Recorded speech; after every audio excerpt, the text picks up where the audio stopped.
Amen. Emure Koliae. Akina mama hai. Vijana timu. Gen Z pia. Wazee warembo mna.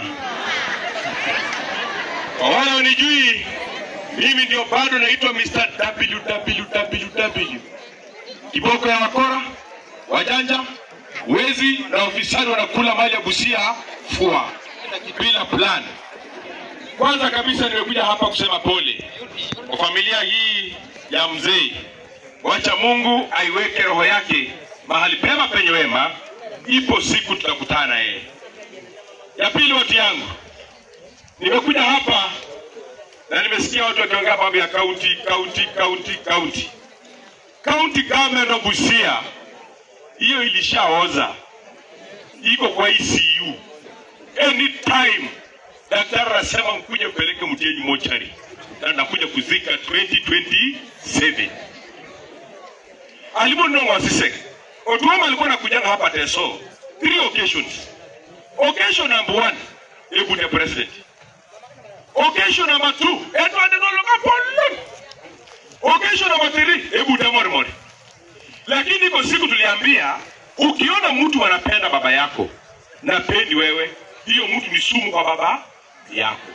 Kweli ama si kweli? Hiyo tumesema kwa kauli moja. Mambo ya Otuoma iliisha. Otuoma 2027, Otuoma ma. Kwa sababu unaendaje hospitali unakosa dawa, lakini gavana kwa ofisi yake anakunywa chai ya 136 million kwa mwaka. Hiyo ashindwe masishindwe.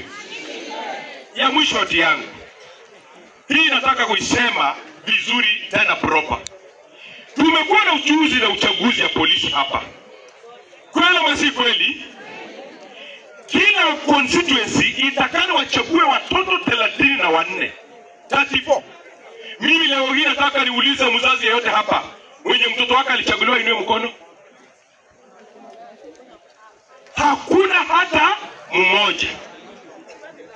Juzi tumekuwa na hii kitu inaitwa nyota. Ati watoto wanaenda kupewa shilingi 50,000. Mzazi yeyote hapa ainue mkono mwenye mtoto wake alipata pesa. Sasa swali yangu ni je, nataka kuuliza mheshimiwa Mere Mase. Inafasi no luka jeshi luka polisi kesi kanga ili ina nikireto singulu kema mkera jidwe kitu akale jasine. Meri mamgeje na sekajo ekipie mami kidumu ni yena asom abeitekera yokoni. Meri akwenda basi kwende. Aenda wasiende. Alishindwa wasishindwe.